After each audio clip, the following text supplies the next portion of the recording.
जी, आज के इस फेसबुक लाइव में आपका फिर से एक बार स्वागत है। आज थोड़ा इधर कुछ बगल में घर टूट रहा है, कोई नया घर बनाना है दोबारा तोड़ के, तो वहाँ कुछ खटपट चल रही है। तो अगर आवाज़ ठीक ना आए तो बताइएगा। तो आप सभी का फिर से एक बार स्वागत है। और आज का जो टॉपिक है वो है कि क्या नेताओं के ईमानदार होने से सब कुछ ठीक हो जाएगा। जैसे बहुत सारे लोग ऐसा बोलते हैं, जब मैं लोगों के बीच में जाता हूँ और उनसे बातचीत करता हूँ, चर्चाएं करता हूँ। हम लोगों के प्लेटफॉर्म पर भी कई लोग आते हैं चर्चा करने के लिए, व्हाट्सएप पर आते हैं, फेसबुक पर भी आते हैं, और हम लोगों ने एक वीडियो कॉन्फ्रेंसिंग एक मंच खोल रखा है। तो उस पर भी वक्ता कई बार आते हैं और वो ऐसी बातें करते हैं कि भाई अगर नेता ईमानदार हो जाएं तो सब बढ़िया हो जाए, सारे समाधान हो जाएं। ऐसा उन लोगों को सोचना और समझना है। हालांकि जब हम लोग उनसे सवाल पूछते हैं कि अच्छा ईमानदार होने से कैसे सब कुछ ठीक ठाक हो जाएगा, तो वो कुछ ठीक से बता नहीं पाते। तो पर आज का टॉपिक यही है, तो मैंने सोचा इस टॉपिक पर क्यों ना आप सब लोगों के साथ ये समझ जो मेरे पास है, ये विचार, ये दर्शन जो मैं समझता हूँ इस बारे में, उसको आपके साथ साझा किया जाए। और उसमें आपको कोई क्वेश्चन हो, कोई प्रश्न हो, तो आप नीचे कमेंट में करके पूछ सकते हैं। हम लोगों से जुड़ने के लिए भी कमेंट्स में नीचे ही आपको लिंक मिल जाएंगे, उनके थ्रू आप जुड़ सकते हैं। लिंक नहीं मिल रहा हो तो आप कमेंट डाल सकते हैं कि आप जुड़ना चाहते हैं किस तरह से, तो आपको उत्तर में उसका लिंक डाल दिया जाएगा। तो टॉपिक पर लौट कर आते हैं। टॉपिक है कि क्या नेताओं के ईमानदार होने से सब कुछ ठीक हो जाएगा, क्या समाधान मिल जाएगा, क्या सब लोग, ये जो 8 अरब की जनसंख्या है पूरी दुनिया में, और भारत में जो लगभग 130-135 करोड़ की जनसंख्या है, क्या सब सुखी हो जाएगी? क्या सबको उनकी इच्छा का जीवन जीने को मिल जाएगा? क्या ईमानदारी इतनी बड़ी चीज है? क्या ईमानदारी इतनी अनिवार्य चीज है? क्या है इस ईमानदारी में? और ये भी देखेंगे कि ये ईमानदारी मतलब होता क्या है। माने ईमानदार हो जाए मतलब क्या हो जाए? क्योंकि मैंने ईमानदारी की भी बहुत सारी परिभाषाएं सुनी है लोगों के मुख से। जब मैं उनसे पूछता हूँ ईमानदार मतलब क्या, तो कई सारी परिभाषाएं देते, कभी कोई किसी प्रकार की, कोई किसी प्रकार की। और ऐसा नहीं कि उनमें केवल शब्दों का अंतर होता है, नहीं, संदर्भ भी अलग रहता है।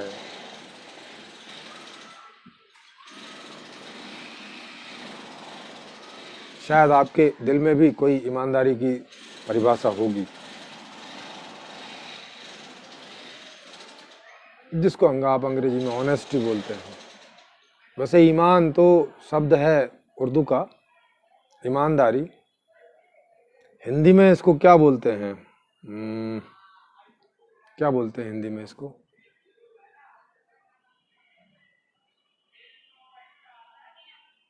शायद सम्यक बोलते हैं हिंदी में, मुझे याद नहीं आ रहा कि इसको, इस शब्द का एक्चुअल में क्या रूपांतर है हिंदी में। किसी को पता हो तो कोई कमेंट करके बताएं, ईमानदारी को, ऑनेस्टी को हिंदी में क्या बोलते हैं?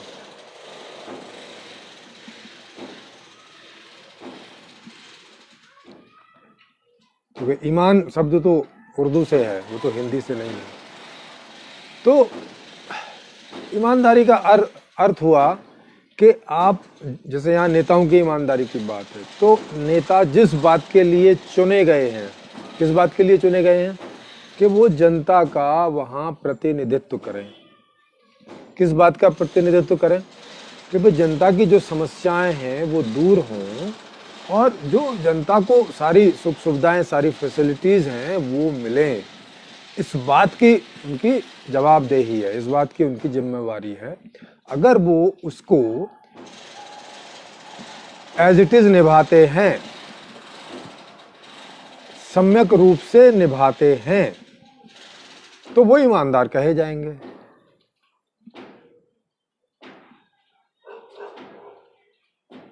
लेकिन क्या केवल ऐसी इच्छा रखने से ही क्या समाधान हो जाते हैं? क्या कोई समस्या का समाधान हो जाता है क्या केवल ऐसी भावना रखने से, ऐसी इच्छा रखने से कि भाई ठीक है, संविधान जैसा जैसा बोलता है, क्योंकि अल्टीमेटली वो संविधान के हिसाब से ही देश को चलाते हैं या संविधान में बदलाव करते हैं, वो भी उनके हाथ में रहता है।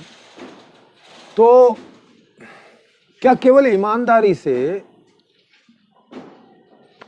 ये सब हो सकता है? क्या उनके ऊपर जो अपने ऊपर उनके प्रेशर होते हैं, क्या उसमें वो वैसी ईमानदारी रख भी सकते हैं? क्या संभव है क्या उनके लिए ये ईमानदारी रखना? क्या उनका अपना जो रास्ता है, जिस रास्ते वो संसद में पहुंचते हैं, जितना खर्चा वर्चा करके सब वो संसद में पहुंचते हैं, जितना खर्चा करके उनको टिकट मिलता है, जितना खर्चा करके उनको जीत मिलती है, जितना ये सब करके उनको मिलती है, क्या वो ईमानदारी से संभव है? तो वो ईमानदारी से संभव ही नहीं है। अब ईमानदारी से संभव नहीं है तो वो आदमी वैसी वाली ईमानदारी तो वहां नहीं दिखाएगा जैसी आप सोच रहे हैं कि वो हो। तो एक तो उसके ईमानदार ना होने में ये सबसे बड़ा रोड़ा है।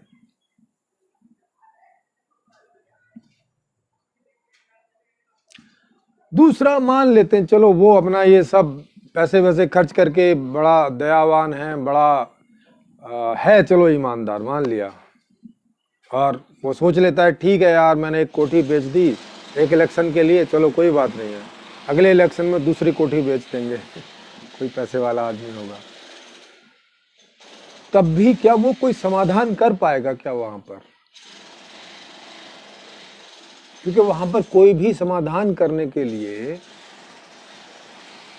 आधे से अधिक बहुमत चाहिए। आपको कोई भी बिल अमेंडमेंट करना है, हटाना है, बनाना है, अपडेट करना है, कुछ भी करना है संविधान में, कोई भी बदलाव करना है, तो आपको आधे से अधिक बहुमत चाहिए लोकसभा में और राज्यसभा में। ठीक, तो एक आदमी के ईमानदार होने से कोई बात बनती नहीं, दो आदमी के ईमानदार होने से भी नहीं बनती, 100 आदमी के ईमानदार होने से भी नहीं बनती। आप समझते जाओ ये क्या है। 150 आदमी के भी ईमानदार होने से नहीं बनती है संसद में। 543 के आधे कितने हो गए? 270-72 कितने ऐसे, उतने आदमी ईमानदार हों। अगर उतने से 2-4 आदमी भी ईमानदार कम हुए तो उनकी ईमानदारी का कोई योगदान, कोई फायदा नहीं वहां पे, वो सब बेकार है। तो देखो कितनी बड़ी रुकावट है। मतलब 270-72 लोग ईमानदार हों,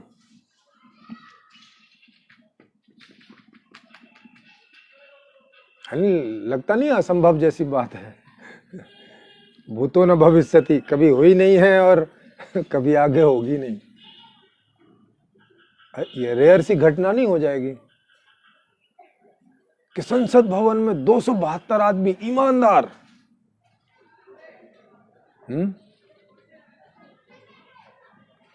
एकदम संविधान के लिए समर्पित, बोले अपना घर बिक जाए, कुछ बिक जाए, टांग कट जाए, सर कट जाए, जो मर्जी हो जाए, लेकिन ईमानदारी। मेरे ख्याल है इतनी अपेक्षा तो आप भी नहीं कर रहे होंगे कि 272 लोग ईमानदार हो जाए। नहीं, इतना तो नहीं कर रहे होंगे। आप ज़्यादा सोच रहे होंगे, ठीक है प्रधानमंत्री तो ईमानदार होना ही चाहिए,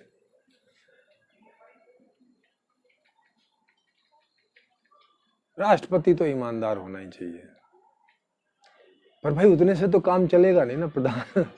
प्रधानमंत्री के खाली ईमानदार होने से काम नहीं चलता, क्योंकि वहां प्रधानमंत्री की वोट भी एक ही वोट होती है बस। जब कोई रेजोल्यूशन पास और फेल होता है, वहां वोटिंग होती है, तो एक ही वोट से होती है बस। मतलब एक आदमी का एक ही वोट होता है वहां पे, एक सांसद का एक ही वोट होता है। वो चाहे जितने मर्जी वोटों से जीत के आया हो, वो चाहे 1 वोट से जीत के आया हो, चाहे 1 लाख वोट से जीत के आया हो, चाहे 10 लाख वोट से जीत के आया हो, उसका एक ही वोट होता है।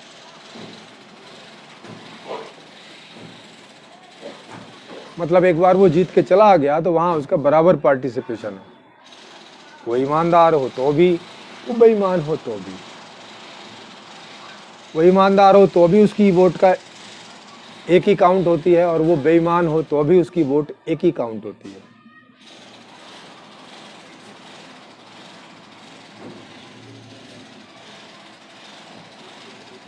तो 272 तो आप भी नहीं सोच रहे होंगे। और क्यों नहीं सोच रहे होंगे? क्योंकि आपको भी ऐसी आशा तो नहीं हो सकती।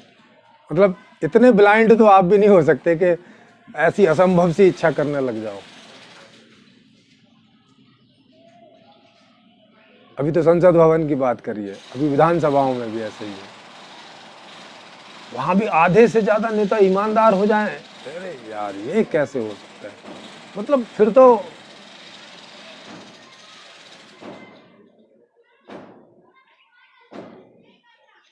इतनी इच्छा तो आप भी नहीं कर रहे, इतनी अपेक्षा आप नहीं कर रहे होंगे, क्योंकि मैंने तो कभी जीवन में की नहीं है, क्योंकि ये ना होने वाली घटना है। ऐसी वाली ईमानदारी कि संविधान के जिसकी वो शपथ लेते हैं, वहाँ पे शपथ वगैरह सब होती है, वो सब होता है। गीता की कसम, कुरान की कसम, बाइबल की कसम, तुम्हारी कसम, मेरी कसम, सब करके वहाँ सब शपथ ली जाती है, सब लेते हैं, साइन भी होते हैं। मतलब ऐसी ईमानदारी तो वहां होती नहीं। और 2, 4, 10, 20 नेता ईमानदार हो जाएं, उससे कुछ होता नहीं है ना, उससे वहां कुछ फर्क पड़ेगा नहीं। अब ये मैं आपको वही बता रहा हूँ, मतलब ये संविधान का स्ट्रक्चर ऐसा है, और उसका धरातल पे ऐसी स्थिति है कि ये तो कभी संभव है नहीं। इसका मतलब ईमानदारी से तो कोई बात बनेगी नहीं, क्योंकि उतनी बड़ी संख्या में ईमानदारी तो संभव नहीं है। ऊपर से जिसमें आधे से ज्यादा आदमी वहां क्रिमिनल पहुंचते हों। अब क्रिमिनल से और ईमानदारी, भाई ये तो कुछ ज्यादा हो जाएगा उनसे। मतलब ये ऐसा लगेगा जैसे उनके साथ हम अन्याय कर रहे हैं।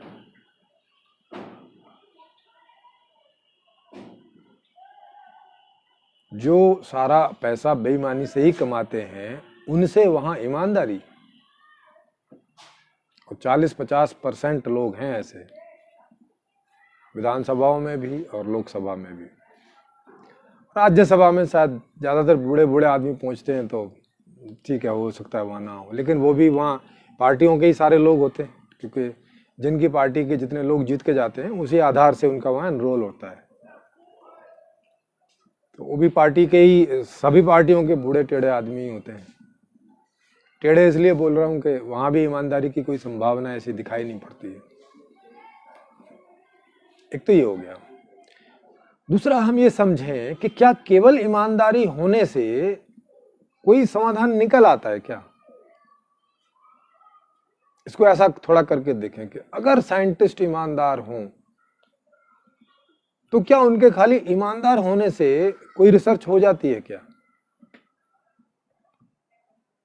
अगर ईमानदारी से रिसर्च हो जाती, ईमानदारी से हवाई जहाज उड़ा लेते, ईमानदारी से,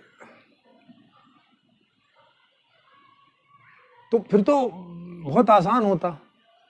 लेकिन ईमानदारी से तो ये सब काम नहीं होते ना, क्योंकि हर काम को करने के लिए एक योग्यता, एक क्षमता, एक पात्रता, ये सब तो चाहिए होती है ना। जैसे थोड़ी देर के लिए आप समझ लो, आपको कोई मानसिक समस्या भी है, तो उसके लिए भी आप किसके पास जाते हो? मनोचिकित्सक के पास जाते हो, मनोवैज्ञानिक के पास जाते हो। मनोवैज्ञानिक तो हर आदमी तो होता नहीं है, ऐसे कोई भी मनोवैज्ञानिक बन जाए। उसका भी एक कोर्स होता है, उसकी भी एक एजुकेशन होती है, उसकी भी एक ट्रेनिंग होती है ना, सब कुछ होता है उसका। तब जाके वो आपको कोई मानसिक समाधान दे पाता है।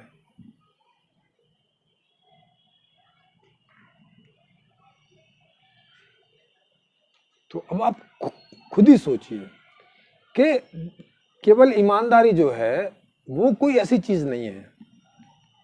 मतलब ईमानदारी के पीछे इतने लोग पड़े रहते हैं, एक तो वो फिजिएबल नहीं है, जैसा दौर है, जैसी स्थितियां परिस्थितियां हैं, इस संविधान के द्वारा जैसी परिस्थितियां पैदा हो रखी हैं मौजूदा संविधान के द्वारा, उस स्थिति में कोई आदमी ईमानदार हो, ये तो कोई रेयर घटना हो सकती है।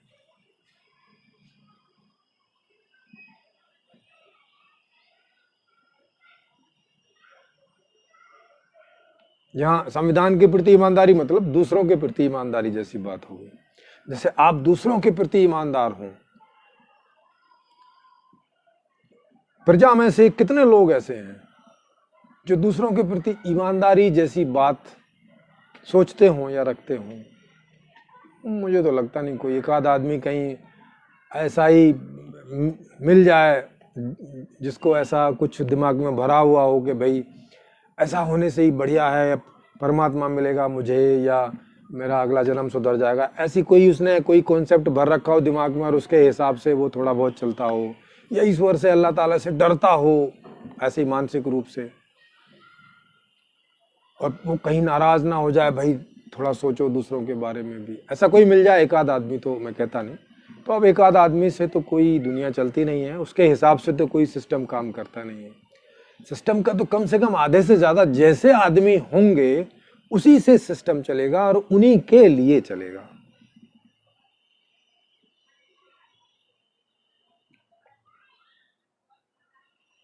तो इसमें तो बहुमत क्या बल्कि पूर्ण बहुमत बेईमान है। ऐसी ईमानदारी वाली परिभाषा जैसी कि हम लोग सोच के चल रहे हैं, नेताओं वाली ईमानदारी टाइप की, किसके लिए ईमानदार? दूसरों के लिए। तो ये तो ईमानदारी की परिभाषा काम करती नहीं है, मतलब फिजिएबल नहीं है, वास्तविक नहीं है, धरातल पर उतरने वाली चीज ये नहीं है। हाँ, पात्रता, क्षमता, योग्यता ये जरूर हम देख रहे हैं। आप जितने सारे टेस्ट देखते हैं, जितना सब कुछ देखते हैं, वो कोई ईमानदार लोग नहीं हैं, मगर फिर भी वो अपनी ड्यूटी करते हैं। एरोप्लेन उड़ाने वाला एरोप्लेन उड़ाता है, बस ड्राइव करने वाला बस ड्राइव करता है, ट्रेन ड्राइवर ट्रेन ड्राइव करता है, नेता भी अपना काम करते हैं, जज भी अपना काम करते हैं, प्राइवेट कंपनियां जितनी भी हैं उनके में भी डायरेक्टर लोग काम करते हैं, सीईओ काम करते हैं, उसमें मैनेजर काम करते हैं, उसमें लेबर काम करती है, सब अपना अपना काम करते हैं, जबकि कोई ऐसी ईमानदारी जैसी नहीं है। सब जगह कुछ ना कुछ कंपल्सन डाले हुए हैं, कुछ ना कुछ ऐसा डाला हुआ है कि अगर वो नहीं करेंगे तो उनकी जो शिकायत है वो ऊपर कर देगा कोई दूसरा आदमी, ऐसा ऐसा ऐसे ऐसे वो सब चलता रहता है अभी काम। कुछ तो सोचते ही हैं कि ऑफिस आए तो कुछ तो काम कर ही लें भाई, ऐसे बैठे बैठे भी क्या करेंगे। कुछ ऊपर का डंडा रहता है कि नहीं करोगे तो इंसेंटिव काट देंगे, तनख्वाह काट देंगे, नौकरी से निकाल देंगे, अगर प्राइवेट हैं तो, सरकारी हैं तो तबादला कर देंगे, ऐसी जगह भेज देंगे जहां 2 रुपए भी रिश्वत के नहीं मिलेंगे। तो सब जगह अपने अपने मोटिवेशन है काम करने के, जिसकी वजह से ये सारी दुनिया में काम हो रहा है। कहीं डर की वजह से हो रहा है, कहीं रिश्वत की वजह से हो रहा है, कहीं मोटिवेशन, कोई ना कोई मोटिवेशन है किसी न किसी तरह का, उस तरह से सारे काम चल रहे हैं। ये है आज के जगत की रियलिटी, वास्तविकता। अब ऐसी वास्तविकता में कोई ऐसी ईमानदारी की अपेक्षा करना या सब लोग ईमानदार हो जाएं उस तरह के, ऐसा कोई आवाहन या ऐसी कोई मुहिम चलाना, तो ये ऐसा ही है जैसे हवा में आप मोती ढूंढ रहे हो। माने ढूंढ तो सकते हैं मगर मिलेगा कभी नहीं, क्योंकि ढूंढने के लिए तो आप फ्री हैं। ऐसे आंख आपके पास है, हाथ हैं, ऐसे आंखों से देखो टटोलो कहीं कुछ है कि नहीं है, ऐसा कर तो सकते हैं।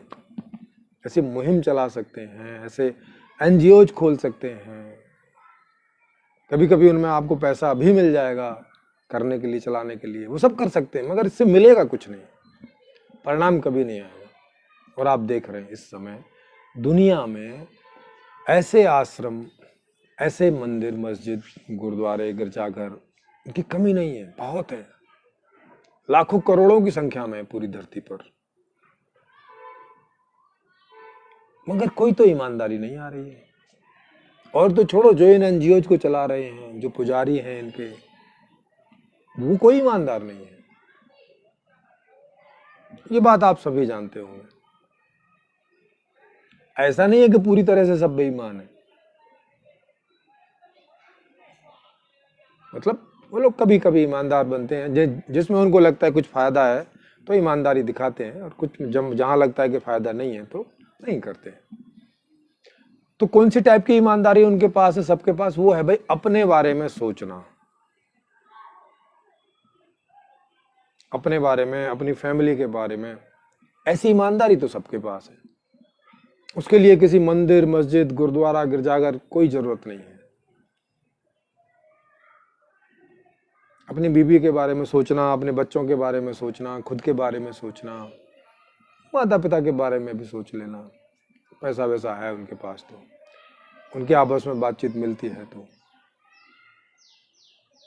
ऐसी ईमानदारी तो आपको खूब मिल जाएगी, बिना उपदेश के ही मिल जाएगी, कोई उपदेश देने की जरूरत नहीं। जो आप नेताओं टाइप की ईमानदारी की बात कर रहे हो दूसरों के लिए, वो वाली तो आप जितने मर्जी उपदेश दो, दे ही रहे हैं लोग बाग चारों तरफ से, व्हाट्सएप, फेसबुक भरा पड़ा है।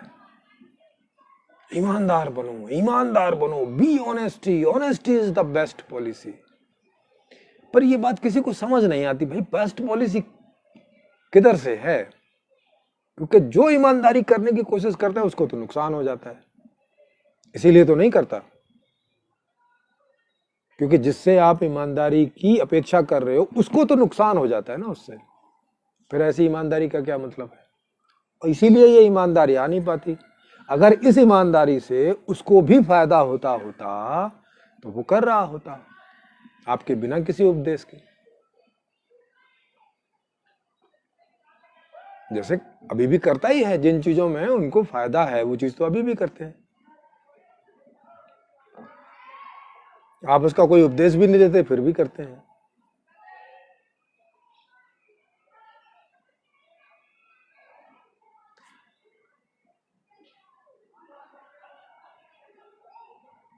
जी, कुछ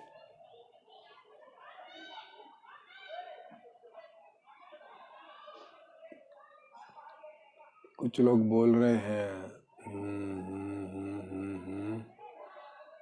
क्या क्या बोल रहे हैं जी। सरदार पटेल जी कह रहे हैं कि क्रिमिनल या दबंग लोग ही 90% लोग चुनावी मैदान में जा पाते हैं, चूंकि पैसा, पावर, दबंगई सब उन्हीं के पास होती है।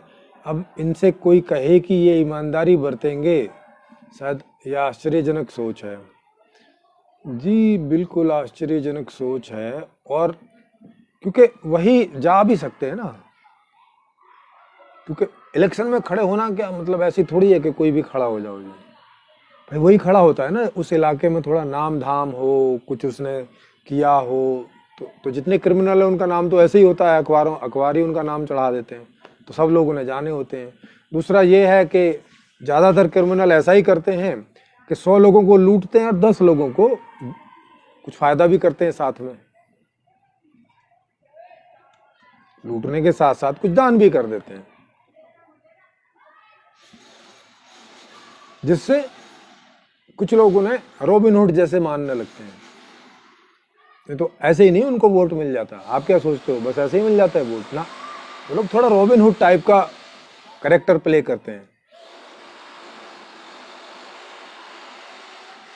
मतलब जैसे बड़े बड़े रईस लोग हैं उनको लूटेंगे या किसी जगह पे कब्जा करेंगे या कुछ ऐसे करके लूटेंगे, और कुछ एक जनता रहती है जैसे झुग्गी झोंपड़ी हैं जहाँ जनता ज़्यादा है और थोड़ा देने से ही राजी हो जाती है, तो वोट ज़्यादा मिल जाते हैं उन्हें।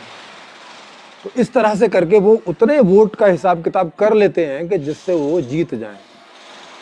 क्योंकि अभी वोट से कैसे जीतते हैं, मान लिया किसी जगह 5 लाख लोग हैं किसी एक कॉन्स्टिट्यूएंसी में, ठीक, तो 5 लाख में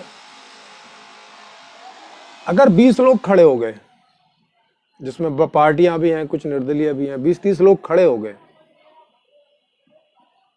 तो भाई 50,000 60,000 70,000 लेकर भी एक आदमी वो इलेक्शन जीत सकता है अगर वोट बट गई वहां। तो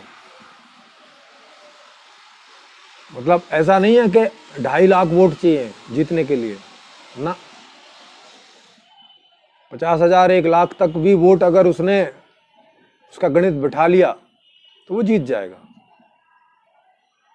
मतलब 5 लाख में से 1 लाख लोगों के द्वारा ही वो जीता हुआ मान लिया जाएगा, उन्हीं का प्रतिनिधित्व कर रहा है वो वहां जाके, 4 लाख का नहीं कर रहा है, क्योंकि 4 लाख ने तो भेजा भी नहीं उसको। अभी हमारा संविधान ऐसा ही है, अभी हमारे संविधान की यही, अब इसकी खूबी समझो, अगर आपको ये खूबी लगती है और या तो कमी लगती है तो कमी समझ लो, मुझे तो ये कमी ही लगती है कि 5 लाख की जनता में से कोई आदमी 1 लाख से भी कम वोटों में और जीत के विधानसभा लोकसभा में चला जाए।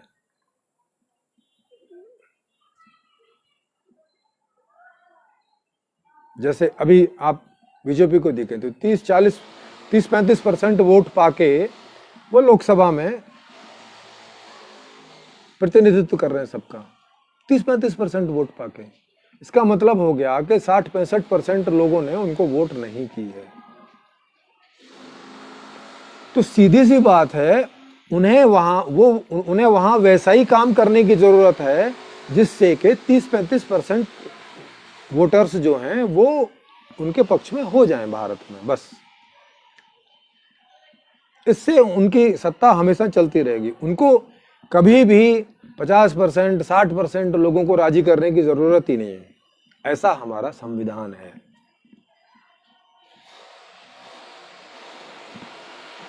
कोई भी बातों से राजी कर लें 30-35% को और उनका राज्य पक्का, उनको इससे ज्यादा ईमानदारी दिखाने की और कोई जरूरत नहीं है।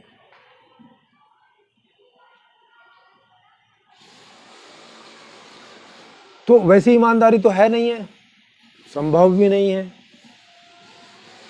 नेताओं में ही नहीं किसी में भी नहीं है। अपने घर में आप खुद देखिए, आपको कितने लोग लगते हैं कि भाई वो ईमानदारी से जीवन जीते हैं? मुझे नहीं लगता एक को भी आप देख पाओगे। प्यार मोहब्बत में किसी को बोल दो थोड़ा बहुत कि हाँ मेरी माँ बहुत ईमानदार है, मेरे पिताजी बहुत ईमानदार हैं, वो कोई छोटी मोटी चीज़ में आप बोल दो। नहीं तो आपके पिताजी भी कहीं काम करते होंगे, रिश्तेदारों से संबंध रखते होंगे, क्या ईमानदारी है? तो ये वास्तविकता है, तो ये तथ्य है, तो ये सत्यता है। तो एक तो ये संभव नहीं है, इतने उपदेशों के बावजूद भी ये संभव नहीं है, तो इसकी बात ही छोड़ देनी चाहिए करना। जो चीज़ पॉसिबल ही नहीं है उसके पीछे पड़ने का मतलब है अपना समय खराब करना। तो ईमानदारी के आधार पर कोई सॉल्यूशन भी नहीं आ सकता। अगर कोई ईमानदारी के आधार पर कोई सॉल्यूशन होता भी होगा, ऐसे तो खाली ईमानदारी से कोई सॉल्यूशन नहीं होता है। ईमानदारी से इतना ही मतलब है कि आप बस उस काम में लग जाओगे, भाई ठीक है। तो अगर काम ठीक होगा तो सॉल्यूशन हो सकता है आ जाए, नहीं होगा तो नहीं आ जाए। माने एक साइंटिस्ट ईमानदारी से बस यही है कि जिस काम के लिए वो बना है वो काम वो कर रहा होगा वहां पे।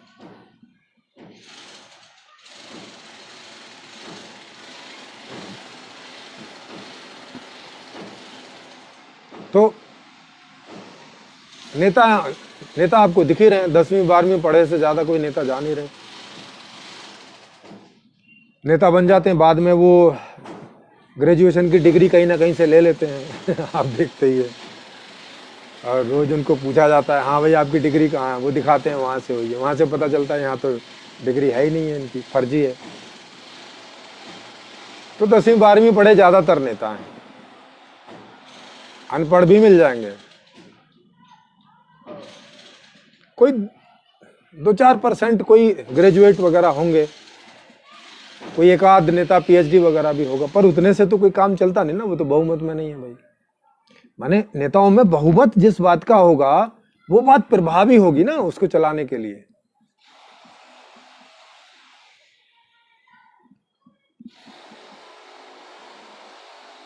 तो ईमानदारी भी वहां संभव नहीं है, योग्यता भी वहां संभव नहीं है, क्योंकि हमारे संविधान में ऐसा कोई क्राइटेरिया ही नहीं है कि योग्य लोग ही वहां पहुंचे। तो ईमानदार लोग वहां पहुंच नहीं सकते, वो तो होते ही नहीं है कहीं पर भी, तो उसकी तो बात ही छोड़ दीजिए। अब बची योग्यता। योग्यता का पैरामीटर रखा जा सकता है, उसके तो एग्जाम भी रखे जा सकते हैं कि भाई जो एग्जाम पास करेगा वो नेता के लिए खड़ा होगा, वो तो संभव भी है और योग्यता पॉसिबल भी है। पढ़े लिखे लोग बहुत घूम रहे हैं, आप देखो, एक क्लर्क का जॉब निकालो, एक चपरासी का जॉब निकालो, और हजारों की लाखों की संख्या में पीएचडी होल्डर पहुंच जाते हैं जॉब के लिए, चपरासी की जॉब के लिए। तो योग्यता वाले बहुत लोग हैं, योग्यता क्षमता वाले, पर वैसा कोई कानून नहीं है। और ये वाले लोग तो वैसा कानून बनाएंगे नहीं, चूंकि नहीं तो फिर इन्हीं का पत्ता कट जाएगा, तो वो कानून बन नहीं सकता है। जनता कानून जाके बना नहीं सकती, ऐसा कोई प्रावधान है नहीं संविधान में कि जनता कोई रेफरेंडम करके दे दे के भाई ये कानून आप बनाओ तो वो उसको बनाने को बाध्य हो, ऐसा करके कुछ है नहीं। मान जनता कोई ऐसा कानून बना नहीं सकती कि भाई कम से कम अगली बार से तो चलो ईमानदार तो नहीं आएंगे, योग्य लोग तो पहुंचे, कम से कम पीएचडी होल्डर पहुंचे हैं, एमएससी पहुंचे हैं, ग्रेजुएशन वाले पहुंचे हैं, माने कोई एक मिनिमम एक लेवल रख दो, वो तो संभव है। लेकिन वो यूं करके संभव नहीं है कि उसमें ऐसा कोई क्लॉज नहीं है कि जनता रेफरेंडम के द्वारा कोई नियम पारित करवा सके, ऐसा कोई क्लॉज बनाया नहीं है। वो शायद संविधान बनाने वालों को जनता पर भरोसा नहीं था, जनता में भरोसा नहीं था उनको, वो जनता को ऐसे ही थर्ड क्लास, फालतू, गरीब, चेचे करने वाले ऐसे ही समझते होंगे। इसका कोई क्लॉज है नहीं उसमें, ये लोग बनाएंगे नहीं।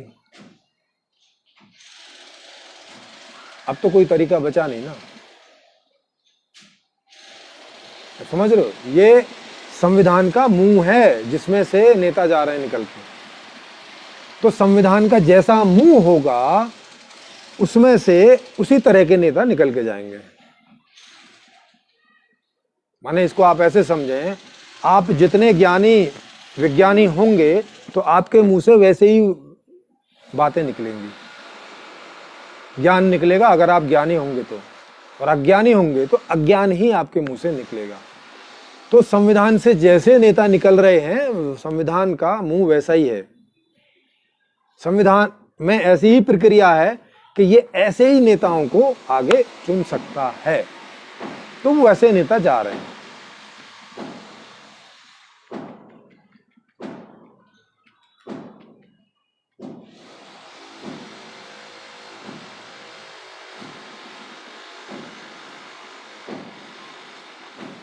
तो ईमानदार हो नहीं सकते, योग्यता का भी पैरामीटर अभी तो हटा दो फिलहाल, तो जब तक ये संविधान है तब तक तो कोई मतलब नहीं है। अच्छा, फिर कुछ लोग बोलते हैं कि अच्छा चलो ठीक है मान लेते हैं, वैसे वो बहुत देर से मानते हैं, बोलते हैं चलो मान लेते हैं संविधान में ये गलती है, नहीं तो पहले तो बोल रहे संविधान एकदम पाक पवित्र है, एकदम सीधा खुदा ने उतारा है ऊपर से, ऐसा करके बोलते हैं, कुरान की तरह, बाइबल की तरह, वेदों की तरह। तो बोलते हैं अच्छा चलो मान लेते हैं ये कमी है, तो बोलते हैं लेकिन जनता ही तो चुन के भेजती है उनको, जनता क्यों नहीं योग्य लोगों को भेजती एक और मजाक, अरे भाई 60-70% से ज्यादा जनता आपकी अनपढ़ है या कम पढ़ी लिखी है, उनसे ऐसी अपेक्षा कैसे कर सकते हो आप कि कि वो पीएचडी लोगों को वहां भेजेगी।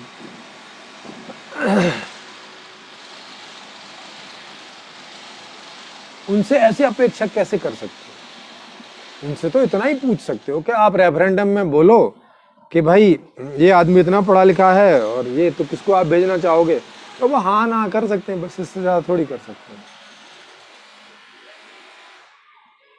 अगर कोई आदमी बीच में ऐसा कुछ करे, कुछ ऐसा रेफरेंडम जैसा ऐसा कुछ बात करे, तो थोड़ी बहुत पॉसिबल हो सकती है, पर उसमें भी कोई बहुत जान है नहीं।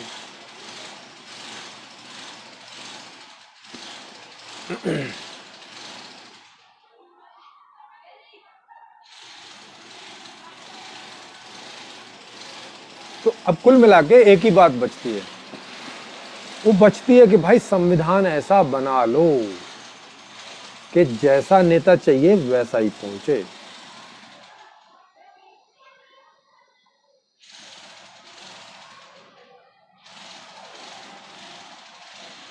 ऐसी व्यवस्था बना लो कि आदमी ईमानदार ही रहे, बेईमान होने का उसमें कोई बात ही ना उठे। ऐसी प्रक्रिया बनाओ। जैसे अभी भी तो सारे आदमी हैं, वो सब बेईमान भी हैं, लेकिन ऐसा थोड़ी है कि ईमानदार भी नहीं है। नहीं, बहुत सारी जगह तो ईमानदारी दिखाते हैं, बहुत सारी जगह तो बेईमानी दिखाते हैं। हर आदमी क्या हर जगह बेईमानी दिखाता है क्या? ऐसे तो नहीं हो सकता। हर जगह आदमी बेईमानी से काम तो नहीं कर सकता हर जगह,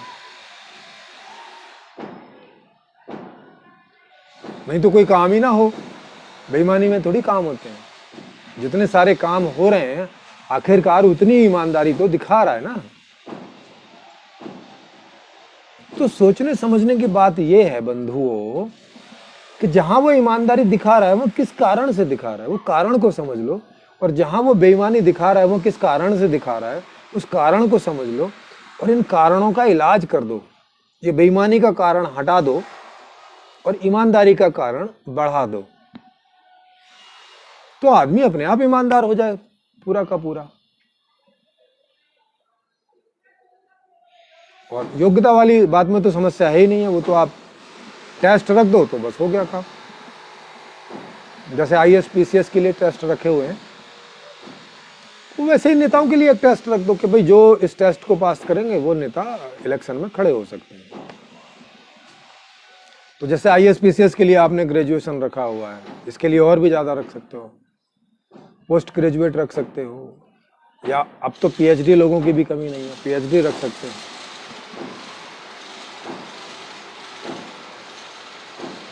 कम से कम बौद्धिक संपन्न लोग तो वहां पहुंचे हैं, उनसे तो कोई आशा भी आप कर सकते हो।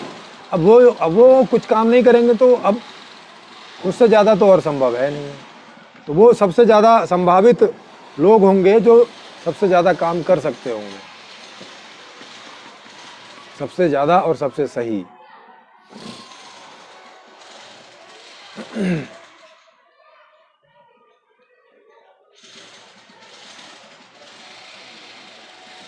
तो इसी प्रकार की व्यवस्था मैंने एक बनाई है जिसका नाम संपूर्ण समाधान है। किताब नीचे आपको लिंक मिल जाएगा, वहां से आप फ्री में डाउनलोड करके उसको पढ़ सकते हैं। यूट्यूब में पूरी की पूरी किताब ऑडियो में भी पढ़ी है, वहां पूरी किताब आप फ्री में सुन सकते हैं। उसमें मैंने एक ऐसी व्यवस्था दी है, ऐसा ही समाधान दिया है कि जो बेईमानी करने के सारे कारण खत्म कर देती है। मतलब कारण ही पैदा नहीं होते, जिन कारणों से आदमी बेईमान होता है वो सारे कारण ही उसमें मैंने समाप्त कर दिए। वो कारण ही पैदा नहीं होंगे उस व्यवस्था के अंदर।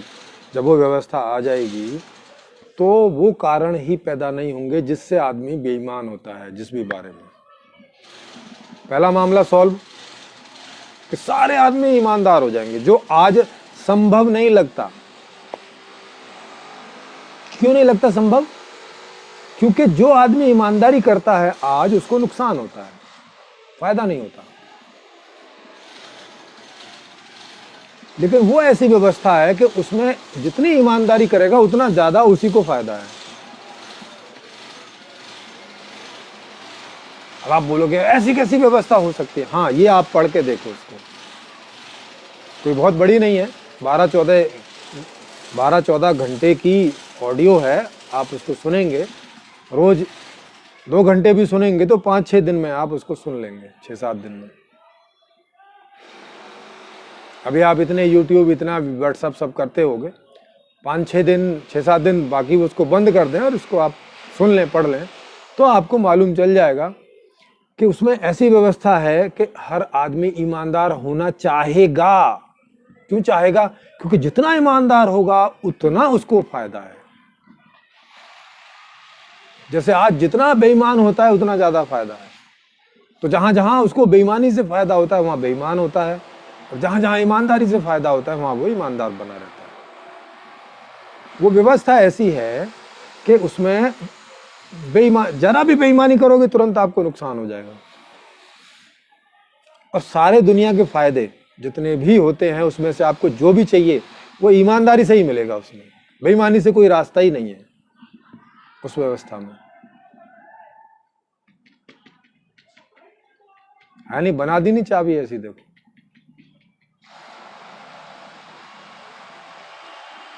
आपके लिए, आप सबके लिए, हम सबके लिए मैंने एक ऐसा तरीका ढूंढ निकाला जिसमें सारे आदमी ईमानदार, केवल नेता ही नहीं, सब के सब, आप, मैं, सब, क्या प्रजा, क्या नेता, क्या साधु, क्या असाधु, सब ईमानदार हो जाएंगे। आप सोचो, आपको कोई अब तक साधना ईमानदार नहीं कर पाई, आपको कोई ईश्वर ईमानदार नहीं कर पाया, आपको कोई अल्लाह ताला ईमानदार नहीं कर पाया, आपको गीता ईमानदार नहीं कर पाई, आपको कुरान ईमानदार नहीं कर पाई, आपको जीसस ईमानदार नहीं कर पाए, ये व्यवस्था आपको ईमानदार बना देगी स्वाभाविक रूप से। ऐसा नहीं कि कोई जोर है होगा आपके ऊपर। बस इतनी सी बात है कि आपको उससे सारे लाभ मिल रहे हैं, तो फिर सारे लाभ तो कौन नहीं चाहेगा। बल्कि बेईमानी आदमी तो मुश्किल में करता है लाभ के चक्कर में। ईमानदार भी रहें और लाभ भी सारे मिल जाएं, फिर तो कौन पागल है जो ईमानदार नहीं होगा। ऐसा आप ही बोलोगे कि भाई अगर सारे लाभ ईमानदार होने में मिल रहे हैं तो भला कौन पागल है जो ईमानदार नहीं होना चाहेगा। हाँ, तो बिल्कुल आप भी तो यही चाहते हैं कि सब ईमानदार हो जाए। तो वैसा तरीका तो देना पड़ेगा ना बाबा कि वो ईमानदार हो जाएं। ऐसा थोड़ी है कि तरीके सारे दे रखे हैं बेईमान बनने के और फिर अपेक्षा कर रहे हो कि ये ईमानदार हो जाएं। अब ये तो ठीक बात नहीं है ना। आप चाह रहे हो कि आपको एकदम प्योर दूध मिले और तरीके सारे ऐसे बना रखे हैं कि जो आदमी वहां आएगा पावर पानी डाल जाएगा उसमें अपने फायदे के चक्कर में, और आप तक वो फिर पानी कम और पानी ज्यादा और दूध कम पहुंचेगा। तो तरीका ऐसा बना दो ना। तो ऐसा तरीका है उसमें।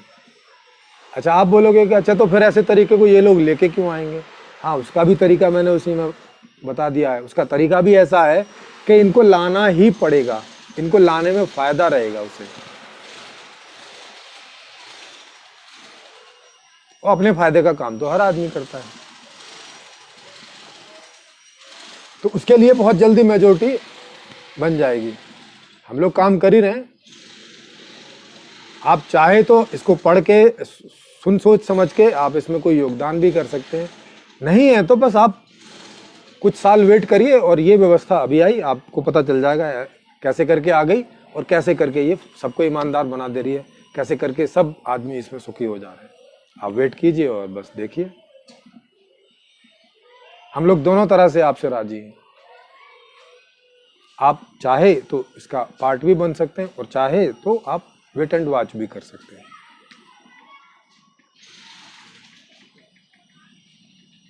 ये व्यवस्था आपके ऊपर इतना भी प्रेशर नहीं डालती कि आप इसमें जुड़ें,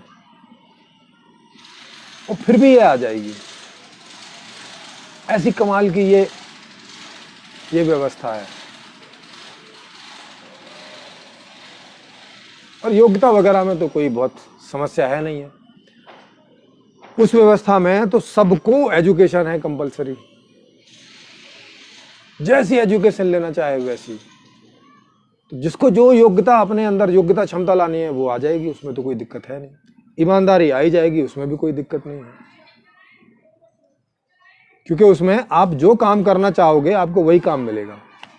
तो अब तो बेईमान क्यों होंगे? आप जो खुद ही करना चाह रहे हो वही काम आपको मिल जा रहा है, तो आप तो ईमानदार हो गए, और उससे आपको सारी फैसिलिटीज, सारी सुख सुविधाएं, सब कुछ मिल रहा है। सब कुछ जो भी जीवन में सारे सुख होते हैं सब प्रकार के, आज से कई कई गुना ज्यादा, बिना झंझट के, साथ में कोई परेशानी नहीं, बिना किसी जीरो परेशानी के।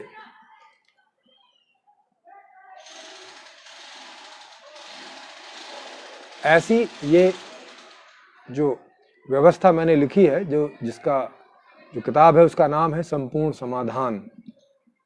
उसको आप नीचे कमेंट्स में उसका लिंक पड़ा मिल जाएगा आपको, वहाँ से आप उसको डाउनलोड कर सकते हैं फ्री में।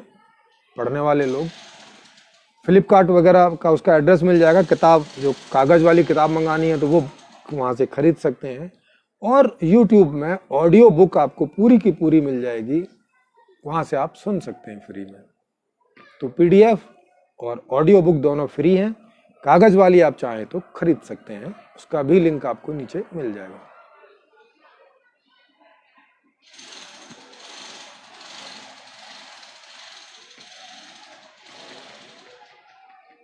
तो आप देखिए, ऐसे करके समाधान होता है।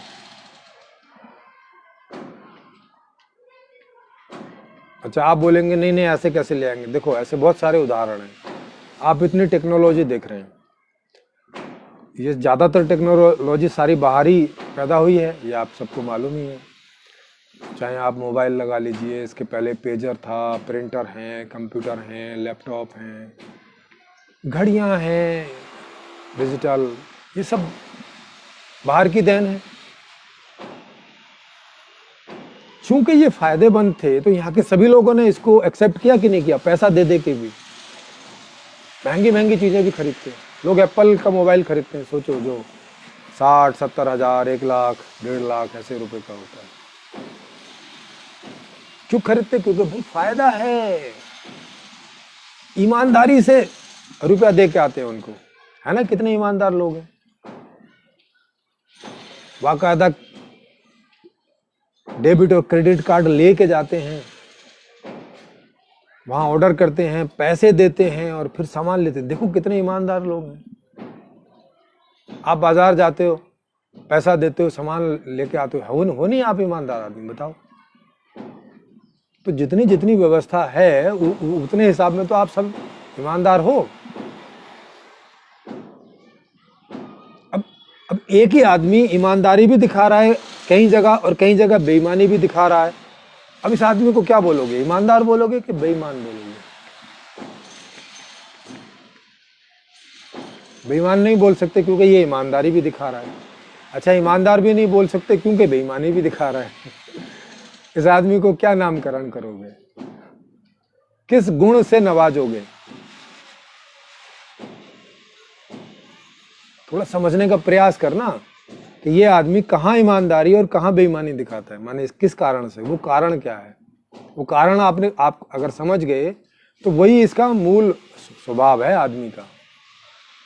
ये ईमानदारी और बेईमानी कोई स्वभाव नहीं होते हैं।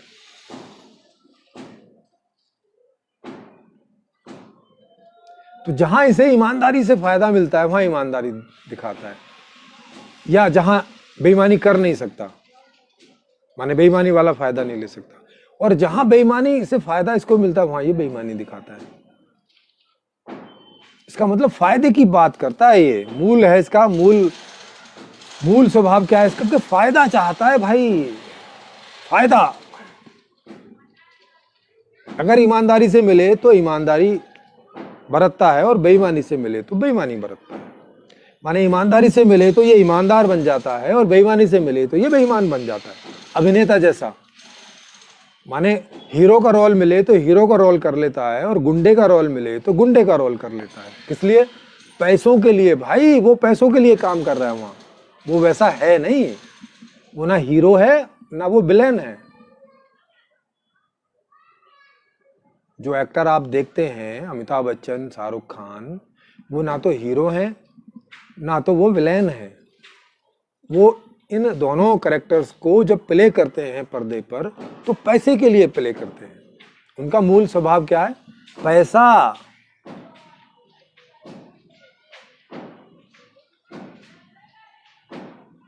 तो वैसे ही आप ना ईमानदार होते हो ना बेईमान होते हो। आप क्या होते हो? फायदा लेने की बात, भाई फायदा मिले बस।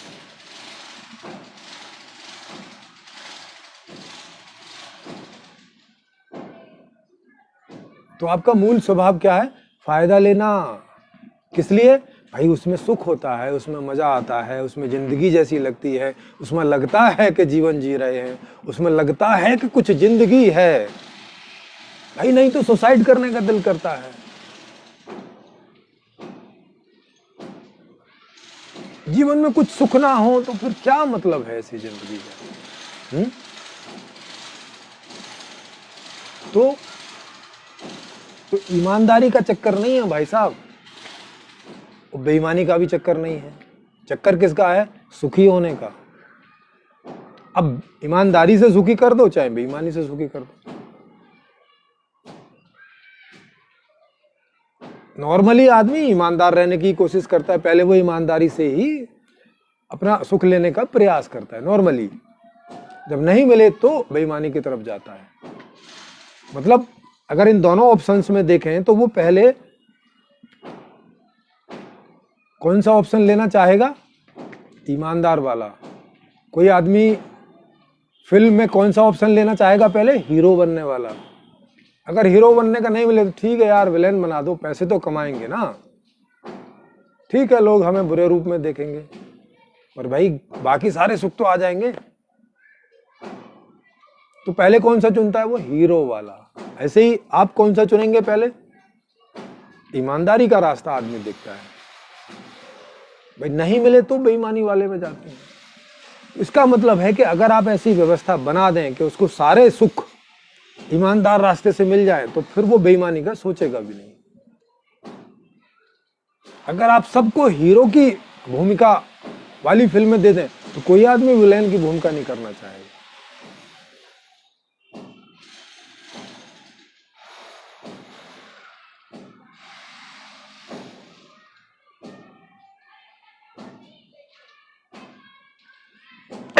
तो ये जो संपूर्ण समाधान पुस्तक है, ये इसी प्रकार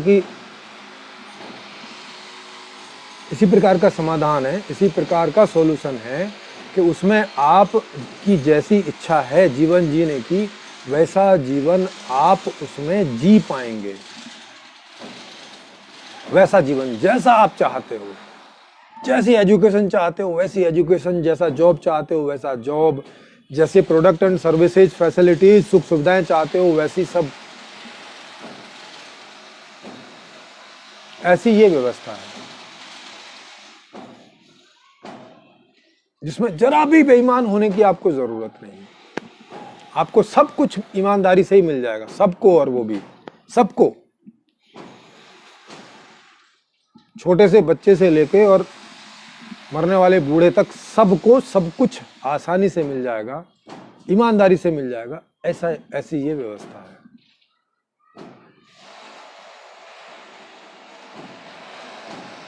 अब आपको खाली इतना करना है कि इसको एक बार आपको पढ़ के सुन के देख लेना है कि क्या ये ऐसी है जैसी मैं बोल रहा हूं। अगर है तब तो बढ़िया है, आप भी प्रसन्न हो जाएंगे और बस कुछ ही सालों में ये व्यवस्था आ जाएगी। और अगर आपको लगता है नहीं है तो भाई हम सब लोगों को बताएं, हम सब लोग भी अपनी ये मेहनत छोड़ दें, क्योंकि क्यों हम लोग फालतू में इतनी मेहनत कर रहे हैं। अगर आपको ऐसा कुछ समझ में आ जाए कि नहीं नहीं भाई ये गलती है इसमें, जैसे आज के संविधान में मैं ये कई सारी गलतियां निकालता हूँ, तो वैसी गलती आप इस समाधान में निकालें और हमें बताएं, हमें समझाएं, तो या तो हम उन्हें करेक्ट करने की कोशिश करेंगे, और अगर करेक्ट नहीं होती हैं तो छोड़ देंगे यार, हम क्यों टाइम खराब करें। हम भी थोड़े से बेईमान बने और अपना जीवन का लुत्फ उठाएं, जीवन का सुख उठाएं। आज की व्यवस्था में ईमानदार नहीं तो बेईमान बन के तो सुखी हो ही सकते हैं, ये वाला तरीका तो है ही है।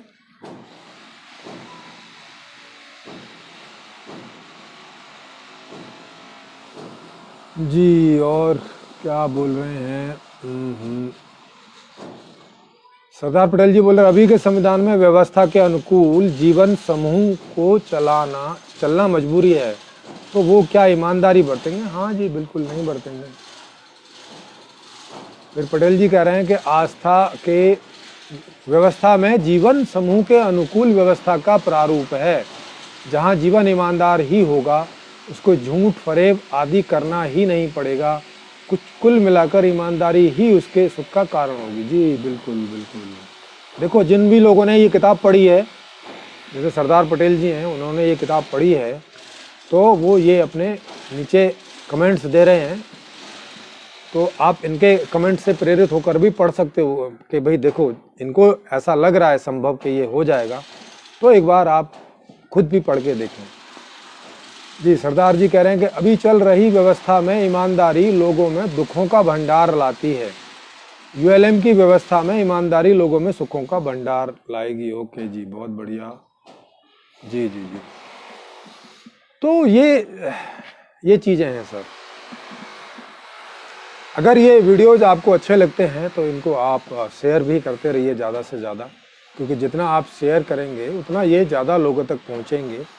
आप इन्हें व्हाट्सएप में शेयर कीजिए, अपने फेसबुक पर शेयर कीजिए। फेसबुक पर जो आपके फ्रेंड्स वगैरह हैं उनको यहाँ शेयर कराइए। मतलब जब आप ये यूनिवर्सल लाइफ मैनेजमेंट वाले पेज पर आते हैं तो वहाँ एक ऑप्शन रहता है नीचे कि आपसे जितने लोग जुड़े हैं उनको इनवाइट कर सकते हैं इसमें जुड़ने के लिए। तो एक बार उनको आप अपना इनविटेशन भेज देंगे उस ऑप्शन के थ्रू, तो जो भी सज्जन इससे जुड़ना चाहेंगे इस पेज से, वो इस पेज से जुड़ पाएंगे। जी, रुपेंद्र सर जी कह रहे हैं कि आज YouTube पर 7 बजे लाइव होगा, तो YouTube पर भी आप वीडियो देख सकते हैं। वहाँ पर भी ये रुपेंद्र जी इनको लाइव करते रहते हैं, तो वहाँ 7 बजे होगा। और अभी हम लोगों का जीवन दर्शन पर शिविर चल रहा है, उसका आज 6वां दिन है, तो वो 22 फरवरी तक अभी चलेगा, क्योंकि एक दिन बीच में छूट गया था, और 2-4 दिन और आगे बढ़ेगा, तो 2-4 दिन और, क्योंकि जितना भी लोग इसमें सवाल पूछते जाएंगे जब तक, तो ये तब तक चलता रहेगा। तो ये चीज़ है। तो आज का टॉपिक आपको क्लियर हो गया होगा कि आज की व्यवस्था में नेता तो क्या, कोई भी ईमानदार नहीं हो सकता। ठीक, तो वो बात उस बात की मांग करनी ही अपना गला सुखाना है बोल बोल के, वो पूरी नहीं होगी। वो चाहे आप अल्लाह ताला से मांग करें, ईश्वर से मांग करें, जीसस से मांग करें कि हे जीसस, हे अल्लाह ताला, हे परमपिता परमेश्वर, हमारे नेताओं को ईमानदार बना दो भाई, कुछ ऐसा कर दो भाई, वो नहीं करेंगे, क्योंकि व्यवस्था ही ऐसी बनी हुई है कि उसमें जितनी ईमानदारी संभव है उतने सब ईमानदार हैं, और जितनी बेईमानी की ज़रूरत है उतने सब बेईमान हैं उसमें। ठीक, तो अब आपको ये समझ में आ गया होगा कि आदमी का ईमानदार होना और बेईमान होना व्यवस्था पर निर्भर करता है, आदमी पर नहीं। जब अगर ये बात आप समझ गए हैं आज के इससे, तो अब आदमी को सुधारने का चक्कर छोड़ दीजिए, क्योंकि आदमी का ईमानदार होने का और बेईमानी होने का कारण व्यवस्था में छिपा हुआ है, इसके अंदर नहीं है, जो आप उसको ढूंढ के बदलने की कोशिश कर रहे हैं ना। आदमी तो अपने फायदे के लिए ईमानदार है, और उसके लिए वो सदैव ईमानदार रहता है, बिना पढ़ाए ईमानदार रहता है, बिना उपदेश किए ईमानदार रहता है, बिना समझाए ईमानदार रहता है। अब दूसरे के प्रति जो ईमानदारी की आप बात कर रहे हैं, ईमानदारी और बेईमानी की, वो उसमें व्यवस्था के हिसाब से आती है। तो जो चेंज करना है व्यवस्था में करो। व्यवस्था में आप उस तरह की बना दोगे जिसमें ये आदमी पूरा ईमानदार रहेगा, माने इसको सारे लाभ मिल जाएंगे, तो ये आदमी 100% ईमानदार रहेगा। तो इसकी ईमानदारी की कुंजी व्यवस्था में है। व्यवस्था इसका कारण है, इसकी ईमानदारी और बेईमानी दोनों का। तो जैसी व्यवस्था होगी, ये आदमी वैसी ही ईमानदारी और बेईमानी अभिव्यक्त करेगा, रिस्पॉन्ड करेगा, रिस्पॉन्स देगा वैसा। ये बात आपको आज की इस चर्चा से समझ में आ गई होगी, मुझे ऐसी आशा है। नहीं आई हो तो मेरे दूसरे वीडियोस भी देखें और उसमें नीचे प्रश्न पूछ सकते हैं कमेंट करके, आपको समय मिलने पर आंसर जरूर किया जाएगा। तो आशा है कि आज का टॉपिक मैं पूरा ठीक से रख पाया हूँगा और आप समझ पाए होंगे। आप सभी का इस पर धन्यवाद। जी, सुकांत प्रधान जी कह रहे हैं, आज तक की व्यवस्था इंसान की स्वभाव की अनुसार नहीं किया गया। स्वभाव, आज तक की व्यवस्था इंसान के स्वभाव के अनुसार नहीं किया गया, मगर संपूर्ण समाधान में ऐसा व्यवस्था लिखा गया है जो आदमी की स्वभाव के अनुसार व्यवस्था किया गया है। जी जी जी, बिल्कुल। माने आदमी जो चाहता है अपने जीवन में, उसके हिसाब से व्यवस्था बनाई है, ना कि व्यवस्था बना दी और अब आदमियों को उसमें काट छांट के सेट बिठाने की बात हो रही है। ना, ऐसा नहीं। जैसे आदमी होते हैं मूल में, उसके आधार से मैंने उसको जानकर ये व्यवस्था का निर्माण किया है। हर आदमी अपने हिसाब की व्यवस्था पाएगा उसमें, ऐसा उसको लचीला और इतना उसको इतनी सुंदरता से, इतनी बुद्धिमत्ता से मैंने उसको डिजाइन किया है। आप उसको एक बार पढ़ें, आप भी खुश हो जाएंगे कि वाह, व्यवस्था हो तो ऐसी। तो खैर, मेरी प्रशंसा करने से कोई मतलब नहीं होता है, क्योंकि मैंने तो लिखी ही है, तो मुझे तो ठीक ही लगी तभी मैंने लिखी, नहीं तो मेरे लिखने का कोई औचित्य नहीं रहता। अब आप उसको पढ़ें और देखें कि आपको कैसी लगती है, और आपको ठीक लगे तो औरों को भी शेयर करें, अपने रिव्यू के साथ शेयर करें, अपना रिव्यू उसमें लिखा करें कि आपको ये कैसी लगी, और फिर शेयर कर दिया करें, ताकि जिसको आप शेयर कर रहे हैं तो वो आपके रिव्यू को भी पढ़े। हाँ भाई, ये मेरे मित्र हैं, इनको अच्छी लगी तो मतलब ठीक है, मुझे भी शायद अच्छी लगे, तो उसको पढ़ने के लिए एक पॉइंट मिलेगा आपके रूप में। और फिर अगर उसको अच्छी लगे तो वो अपना रिव्यू डाले उसमें नीचे, जैसे कोई भी वीडियो पर कुछ भी, और आगे उसको फॉरवर्ड कर दे अपना रिव्यू डाल के कि उन्हें कैसी लगी। तो आप सभी का फिर से एक बार धन्यवाद, और अगले बार फिर किसी नए टॉपिक के साथ आपके साथ चर्चा में शामिल होंगे, भागीदार होंगे। और आप यहाँ पे ऐसे कमेंट भी डाल सकते हैं कि मैं जो भी बातें आपको बताता हूँ, इनसे आप लोगों को क्या कोई लाभ मिलता है, क्या आपकी समझ में आपको कोई समझ मिलती है, क्या आपका जीवन पहले से कुछ ज़्यादा सुखमय होता है, क्या मानसिक रूप से या बौद्धिक रूप से आपकी कोई बौद्धिक समझ बढ़ती है क्या, ऐसे भी आप नीचे कमेंट डाल सकते हैं, ताकि जो लोग आएंगे वो लोग कमेंट देखते हैं और देखते हैं कि लोगों को कैसा लग रहा है, तो उनको एक उसी हिसाब से उनके अंदर जिज्ञासा पैदा होती है। अगर कोई अच्छे कमेंट उनको मिलते हैं वास्तव में, लेकिन आप वो कमेंट तभी डालें जब वास्तव में आप वैसा अनुभव कर रहे हो, झूठे कमेंट ना डालें यहाँ पे।